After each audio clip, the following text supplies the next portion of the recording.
మనకి ఏంటంటే 8 సంవత్సరాల తర్వాత ధరణి మనకు తీసుకొచ్చిన తర్వాత మొత్తం మనకు చాలా అవకతవకలు జరుగుతూ ఉన్నాయి.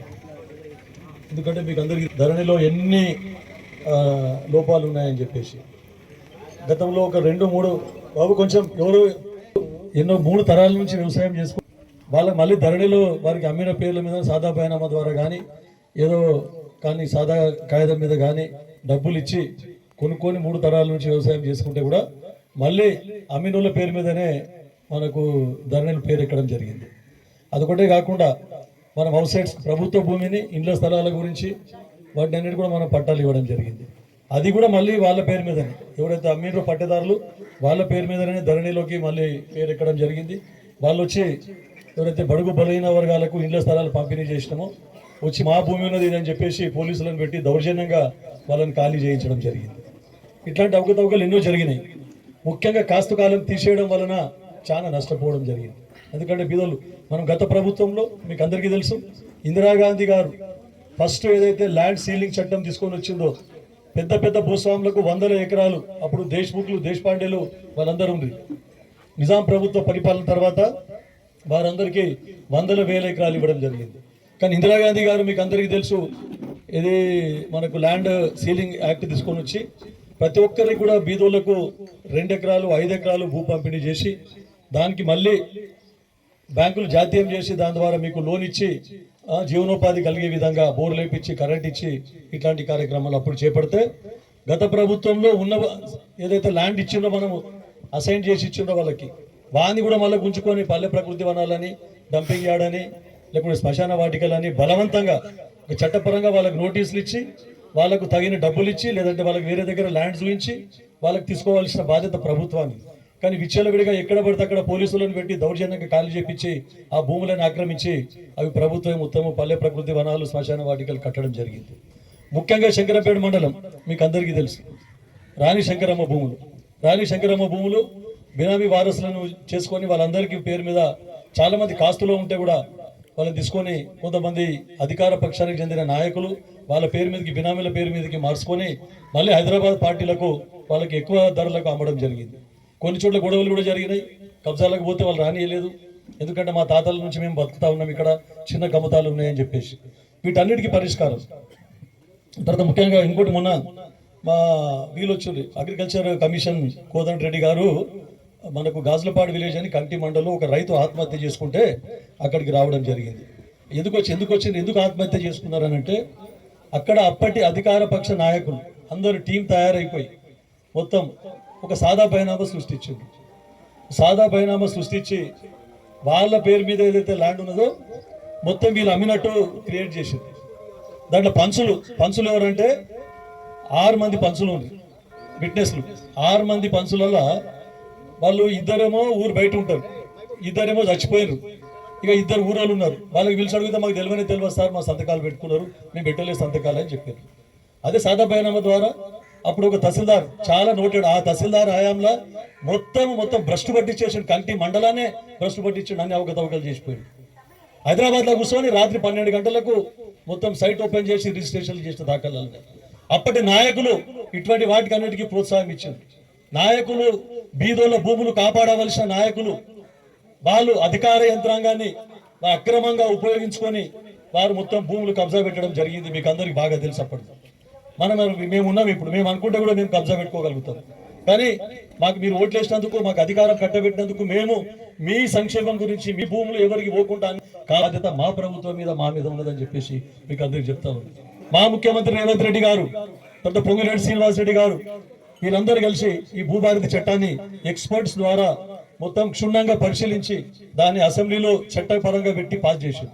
ధరణిలో ప్రతి సంవత్సరం చెప్పాలి ఇది అయితే లేదు, పిఓబిలో ఉన్నది, ఇది గవర్నమెంట్ ల్యాండ్ మొత్తం ఒక 100 ఎకరాలు ఒకవేళ పట్టాల 5 ఎకరాలు 10 ఎకరాలు గవర్నమెంట్ ల్యాండ్ అని ఉంటే కూడా 100 ఎకరాలు కూడా మొత్తం ప్రొహిబిషన్లో పడింది, అంతా గవర్నమెంట్ ల్యాండ్ అని పడింది.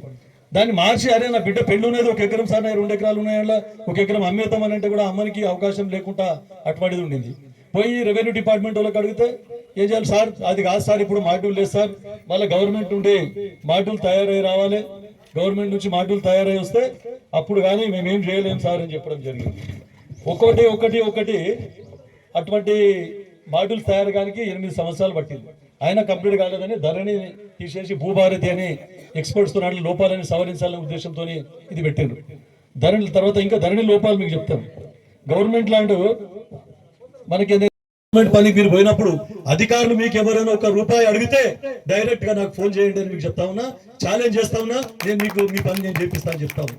ఎవరికి ₹1 ఇవ్వవలసిన అవసరం లేదని చెప్తా ఉన్నా. మీకు పేరు వాడుకొని మొత్తం ఇది చేస్తా ఉన్నారు. ఎవరు మా కార్యకర్తలైనా సరే ఎవరు కూడా ఖర్చు అయినా ఏం చెప్పేసి అంటే కూడా నేను మా కార్యకర్తలకు స్ట్రిక్ట్ గా చెప్తా ఉన్నా. ఇచ్చేటప్పుడు భగవంతుడు ఎట్లా ఇస్తాడు, ఏదైనా సాయం ఉంటే నేను చేస్తా మీకు అని చెప్తా ఉన్నా. కానీ ప్రజల దగ్గర ₹1 తీసుకోవద్దని చెప్తా ఉన్నా. ఇట్లాంటివి చేస్తా ఉన్నా. అదొక ధరణి ఎగ్జాంపుల్. ఏం చేసినట్టు మరి తహసీల్దార్ ఎందుకున్నట్టు కాపాడాలనుకున్నాడా, మరి ఎందుకున్నారు చెప్పు నాకు. ఇక ఇంకోటి అది కూడా పట్టాల అని కూడా పిఓపిలో పడ్డదని నేను మీకు ఆల్రెడీ చెప్పిన. ఇట్లాంటివి చాలా ఉన్నాయని చెప్పేసి మీకు చెప్తా ఉన్నాను. మొన్న అది బయటపడడం వల్ల ఆయన రైతు ఆత్మహత్య చేసుకోవడం వల్ల వాళ్ళ కుటుంబీకులందరూ కంప్లైంట్ ఇస్తే కోదండ రెడ్డి గారు వచ్చి ఎంక్వైరీ కండక్ట్ చేసిన కమిషన్, అగ్రికల్చర్ కమిషన్, రైతు సంక్షేమ కమిషన్. సో అటువంటి మళ్ళీ 6 బయటపడ్డాయి. అదే గాజులపాడు విలేజ్ లో 6 అప్పటి నాయకులు, అప్పటి అధికార పక్ష నాయకులు మొత్తము హైదరాబాద్ వాళ్ళకి అమ్మేసుకున్నారు. వీళ్ళకి తెలియదు ఈ భూములు వాళ్ళ మీద పట్టా అయిపోయినాయి. హైదరాబాద్ లో కూర్చొని ఆడ పట్టా చేసుకున్నారు. కాబట్టి ఇటువంటి అన్ని లొసుగులన్నీ మొత్తము అరికట్టి మొత్తం ఈ ప్రభుత్వం మొత్తము పారదర్శకంగా కర్ణాటకలో ఉండి మీరు రిజిస్ట్రేషన్ ఒక 3 నెలలు 4 నెలలు లేట్ అవుతుంది. కానీ సర్వే చేసిన తర్వాతనే మనకు రిజిస్ట్రేషన్ అవుతుంది. అప్పటిదాకా మొత్తం నోటీసులు ఇచ్చి సర్వే చేస్తున్నారు. కాబట్టి అది కూడా అక్షాంశ రేఖాంశాల ద్వారా శాటిలైట్ ద్వారా సర్వే ఎవరి భూమి మనం మీకు గెట్లు ఉంటాయి, గెట్లు వాతాం మనం గెట్లు వాతాగానే వాడు వచ్చి పక్కోడు వచ్చి వీడు హైదరాబాద్ ఉంటాడు, పక్కోడు వచ్చి మొత్తం దున్నేస్తాడు. దున్నేసి ఆడు చూసినాకల్లా గెట్లు ఉంటాయారే మొన్న సర్వే చేయించినాను రాళ్ళు బాతకపోయింది ఎక్కడ పోయినాయంటే ఎవరి బలం ఉంటే వాడు దౌర్జన్యంతో రాళ్ళు వీకేసేసి తర్వాత వాడు దున్నుకుంటున్నాడు. అట్లాంటి జరగకుండా రాళ్ళు పోతే కూడా మళ్ళీ సర్వే చేస్తే డిజిటల్ సర్వే చేస్తే అక్షాంశ రేఖాంశాలు సెటిలైట్ తోని నీ భూమి ఒక గుంట కూడా ఎక్కడ పోకుండా పకడ్బందీగా నీ రిజిస్ట్రేషన్ ఎంత ఉన్నదో నీ పాస్బుక్ ఎంత ఉన్నదో అంతా కరెక్ట్ గా మరొక తెలిసే విధంగా పకడ్బందీగా ఈ సర్వే నిర్వహిస్తా ఉన్నారని చెప్పేసి కొంచెం ఆలస్యం కావచ్చు. అప్పుడు ఏ పంచాయతీ ఉన్నా గట్టి పంచాయతీ ఉంటే ఇప్పటికిప్పుడే సాల్వ్ అయిపోతాయి. ఎంతో మంది అన్నదమ్ముల పంచాయతీ ఉన్నది ఇప్పుడు. అప్పుడు ఏం చేసిండ్రు, అన్నదమ్ములకు పంచిండ్రు. బాగాలేని భూమి ఎవరికి పెద్దోనికి బాగాలేని భూమి ఇచ్చిండ్రు. బాగాలేని భూమి ఇచ్చినందుకు 2 ఎకరాలు మనకి ఎక్కించిండ్రు. అదే సాదా బైనామా మీదని రిజిస్ట్రేషన్ లేదు, ఏం లేదు. ఇప్పుడు అన్నదమ్ములు వచ్చి కేసు నాకు వస్తుంది సార్, నాకే 2 ఎకరాలు వానికి ఎక్కిస్తారు. మళ్ళా సార్ వాంతి రోడ్కున్నా సార్, నాది ఎన్నుకున్నా సార్. అప్పుడేమో వెనకకు భూమి రోడ్కుంటే పశువులు అవన్నీ వేసిపోతాయని వెనక భూమి ప్రిఫరెన్స్ ఇచ్చి నాకు వెనక భూమి కావాలని తీసుకుంటుంది. ఇప్పుడేమో రోడ్కు డిమాండ్ అయ్యేసరికి నాకు అడ్లు వస్తుంది, నాకు అడ్ల పాలు వస్తుంది సార్ అని చెప్పేసి అన్నదమ్ముల మధ్యన ఇటువంటి పంచాయతీ వస్తూ ఉన్నది. కాబట్టి అవేమన్నా ఉంటే ఇప్పుడే సాల్వ్ చేసుకొని ఇప్పుడే సెటిల్ చేసుకొని ముంగట వెనుక అనేది లేకుంటే ఎక్కువ తక్కువ అనేది అవి కూడా ఇప్పుడే ఏమైనా పంచాయతీలు ఉంటే ఇప్పుడే వస్తాయి సర్వే చేసేటప్పుడు.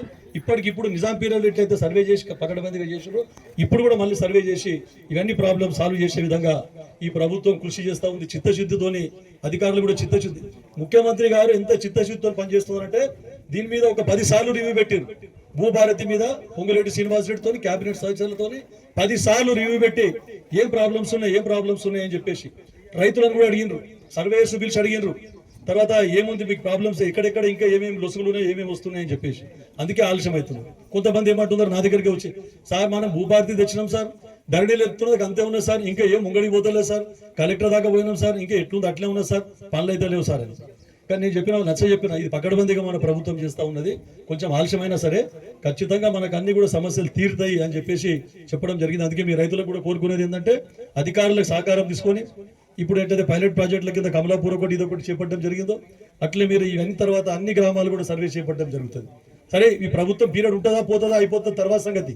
కానీ పకడ్బందీగా రైతులకు కావాలనే ఉద్దేశంతో చట్టం చేయడం జరిగింది. అధికారులకు సలహాలు సూచనలు ఇవ్వడం జరిగింది. దాని ప్రకారం అన్ని మళ్ళొకసారి రీసర్వే చేసి ఎవరి పాస్బుక్ లో వాళ్ళకి కరెక్ట్ గా ఇచ్చే విధంగా ప్రభుత్వం కృషి చేస్తూ ఉంది. రైతులు కూడా దీన్ని ఉపయోగించుకోవాలి, అధికారులు వారికి సహకరించాలి. అధికారులకు మీరు సహకరిస్తే అన్ని సమస్యలు సాల్వ్ అవుతాయని చెప్తూ ఈ అవకాశం ఇచ్చినందుకు అందరికీ ధన్యవాదాలు తెలుపుకుంటాను.